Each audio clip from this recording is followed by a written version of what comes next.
David Hart here again from G4 Guitar. What I'm going to do in this video is take you through the basics of learning to read music. So let's just have a look. This is taken from the G4 Guitar reading book.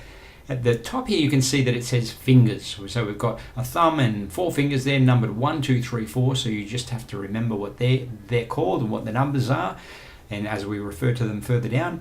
And then we've got the strings. You just need to know the 6 strings. This is just the basics of guitar, which you may or may already know. And then we've got the string names, and this is really important to get started, is E, B, G, D, A, E, and a good way to remember that is just using the Easter Bunny goes driving at Easter. Now, we have what we call the frets, and we have 4 or 5 frets showing on this particular diagram, but that gives you an idea of the frets numbers. So we're just going to talk about fret numbers. So there's those 3 things. I'll just go through them. There's the finger numbers. So let's say I say finger number 1 on string number 1 on fret number 1. That means in this first section here. So each time it'll be referred to you with a finger, a string, and a fret. Okay, so in music we have what we call the musical alphabet, and the letters are A, B, C, D, F, G. There's no more letters used in music in the English language anyway. I think there is in other languages, but not in English. Now, notes in the first position, we have here the first string. This means, first position means the notes that you can see around the first fret. From first fret, second fret, third fret, that means your first finger is going to play any notes in the first fret, your second finger, second fret, third finger, third fret. So in the case of this first string, we have E, F, G. So that means that the E is an open string, no fingers, just simply play the string. As we learnt back over here, Easter Bunny goes driving at Easter. E is that first string. It's also the last string as well, the 6th string. First and 6th are both E's. So first string here, E and F is played with the first finger, and then the G with the third finger.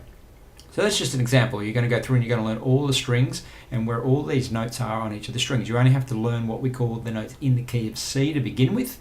That means there are no sharps or flats. They will come later, and so don't worry too much about what they are and what they mean. We will refer to them at a later date. So we've got E, F, and G here, and on the right hand side here it shows you where they appear on the stave, and you can see we have what we call a treble clef, and then we have 5 lines and 4 spaces, which I will explain in a minute. But each note is represented on the stave as it is on the guitar. So these lines have nothing to do with the strings on the guitar. They simply refer to a note. In this case it's E. That E could be played on many different instruments, and it just happens that on the guitar it's on the first string. So that matches up. The F is on that top line there, and the G is sitting above that top line. Again, you're going to learn this as we go. Don't worry too much if that seems a bit confusing. It'll all be explained as you learn with your teacher.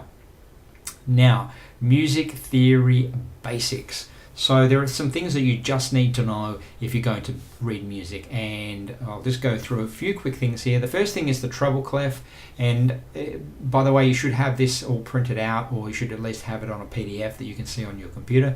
But we have what we call the treble clef, then we have what we call a time signature, which is the 4/4 written there, and then we have notes and rests, and we have what we call a bar line, and then a double bar line where you see it's thicker and black. So they're the kind of different elements. But first of all, we have what we call a stave. So the 5 lines that we use to write musical notes on is called the stave. And then we have what we call a treble clef. If it's not a treble clef, there can be other kinds of clef, a bass clef, a tenor clef, alto clef, but we're not going to be using those clefs for guitar. You can still interpret them, but at this stage, don't worry about them. If it's not a treble clef, it's probably not written for the guitar. The time signature here, 4/4, and then the C, it's the same thing. The idea of a time signature is it helps us to know what we should be looking for and what kind of notes represent beats. So the top number there tells us quite simply that 4 beats to a bar, and a beat is represented by a quarter note. So that may be a little bit confusing, but again, if you have a look in the theory book and you speak to your teacher, you'll get more explanation on what that means exactly. So the bar line is just a simple line that separates each of the bars. The double bar line really is ending the whole passage or ending the song. So when you see the double bar line, you know that's the end of it, and there are reasons we need these in place so that we understand the music. Now the repeat signs, these are where we have little dots inside the double bar lines, and that means that if you see those, you're going to play the same passage again or the same bar again from before. So notes and rest values, there are whole notes, what we call half notes, quarter notes, eighth notes, and 16th notes, depending on where in the world you live. Sometimes they're called semi-breve, minim, crotchet, quaver, and semiquavers. And this is how they look. If you just have a look at the different kinds of notes, that's what you're looking for. To give you a brief summary of what it means in common time, which is 4/4 time, 4 beats to the bar, a whole note will equal 4 beats. So it means that when we play it, it goes 1, 2, 3, 4. So it's held for the whole 4 beats. In the case of a half note, it's played and held only for 2 beats. So it's like 1, 2, 3, 4, like that. Quarter notes, it's every beat. 1, 2, 3, 4. Eighth notes, it's 2 per beat. 1 and 2 and 3 and 4 and 16th notes are 4 per beat. 1 E N, 2 E N, 3 E N, 4 E N, like that. So and that's basically how we count it as well. Then we have what we call dotted notes. So we have an extension to the note. So where the note here was 4 beats, by putting the dot there, it's now 6 beats. So we're adding half its value. So times any beat by 1.5, and that gives you the length of that beat. So instead of being equal to just 4 beats, now it's equal to 6 beats. So we actually count 6. We go 1, 2, 3, 4, 5, 6. And where this, the minim, or the half note, is 2 beats normally, by adding the dot, we've now increased it by 1, which means that it's equal to 3 beats, and so forth. Now, this, again, there's an explanation here of the time signature, which we just went through. 4 beats, the top number represents. So if that said 3, that would mean that would be 3 quarter notes per bar. If it said 2, there'd be 2 quarter notes per bar, which means there could be 2 crotchets, or just 1 minim in 2/4, or there could be 4 eighth notes. So it's mathematical, and one of the great things about music is you learn fractions and maths very quickly. Okay, so coming up over here, what we have are the first exercises. And I'll just explain the first couple of exercises here so you understand them. So we've got the treble clef here, which represents the guitar really for our purposes. Of course, it can be used on many other instruments, but for our purposes, this is telling us that it's okay for guitar. And then we've got the C, which is common time, or 4/4 time. So that's telling us there's 4 beats per bar. The very first note that we have there, if we come over here, we can see that it's a whole note, so that means it's worth 4 beats. So we're just going to play that 1, 2, 3, 4. So it's held for the 4 beats. And then the next 2 notes are what we call half notes, and these are going to be 1, 2, 3, 4, and then we're on the beat.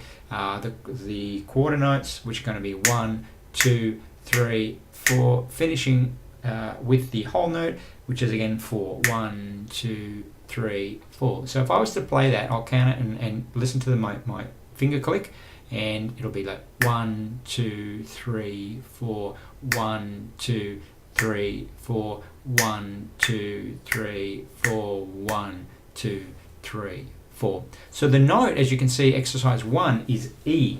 So the very first note that you're going to learn is that E note. So what I'm going to do here is just play it for you on the guitar so you can hear how it sounds. So it's 1, 2, 3, 4, 1, 2, 3, 4, 1, 2, 3, 4, 1, 2, 3, 4. Now there's a repeat on the very end there, as you can see, because I've got the 2 dots there. So I would go back and play that again a second time. So with each exercise here, you can see that there's a repeat, and that means you play it a second time. Now, if we go to the second exercise, that's an F note. It's on the line. You've learned those notes, or you will learn those notes, and so you'll know that's an F. So that means we're going to put the first finger on the first fret of the first string. So it will sound like this: 1, 2, 3, 4. 1, 2, 3, 4. 1, 2, 3, 4. 1, 2, 3, 4. And then the last one is G. I won't play that now, but you get the idea. And then we've got combinations of notes, E, F, and G. So that's really all you need to know at this point about reading. If you have any questions, as always, feel free to let us know or speak to your teacher.